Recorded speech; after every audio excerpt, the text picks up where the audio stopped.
पत्नी या फिर माता पिता। जवान के शहीद होने पर किसे मिलता है मुआवजा? सेना के जवानों के लिए देश हित सर्वोपरि होता है। देश के लिए खतरा बने आतंकियों के खिलाफ मुकाबले में ये अपनी जान की परवाह भी नहीं करते हैं। इसलिए हर साल आतंकियों, उग्रवादियों और अन्य खतरों का सामना करते हुए सैकड़ों जवान अपनी शहादत दे देते हैं। सेना के जवानों की इस वीरता को देखते हुए भारत सरकार उनके परिजनों को अनुग्रह राशि या वीरता पुरस्कार देती है। विशेष मामलों में जवान के मरणोपरांत परिजनों को कीर्ति चक्र से सम्मानित किया जाता है। लेकिन कई बार अनुग्रह राशि या वीरता पुरस्कार को लेकर शहीद के परिजनों, माता पिता या पत्नी के बीच विवाद हो जाता है। 2023 में शहीद हुए कैप्टन अंशुमन के परिजनों के बीच भी मेडल और दस्तावेजों को लेकर विवाद की खबरें सामने आई थी। इस बीच ये सवाल उठता है कि जवान के शहीद होने पर मुआवजे का असली हकदार कौन होता है।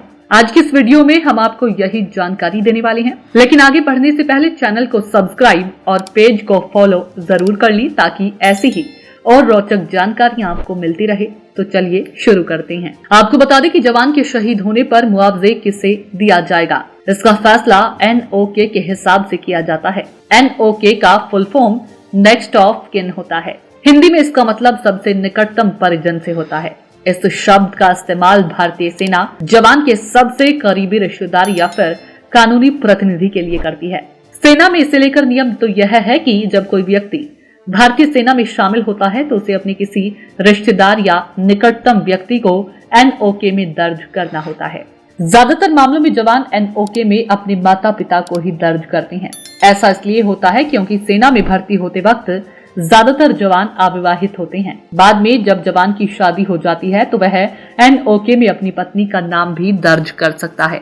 इसके बाद पार्ट 2 नाम का खास दस्तावेज भी भरना होता है। इस दस्तावेज में जवान अपने परिजनों की हिस्सेदारी तय करता है। यानी जब सेना में सेवारत किसी जवान को कुछ हो जाता है तो अनुग्रह राशि उसे ही दी जाती है जिसका नाम NOK में दर्ज रहता है। सेना में भर्ती के दौरान पार्ट 2 नाम का जो दस्तावेज भरवाया जाता है उसमें यह तय होता है कि जवान NOK में अपने किस परिजन को कितने प्रतिशत अनुग्रह राशि अथवा मुआवजा दिलवाना चाहता है। आमतौर पर विवाहित जवान 30 से 70 का फॉर्मूला अपनाते हैं, यानी 70% हिस्सा पत्नी के नाम और 30% माता पिता के नाम दर्ज करते हैं।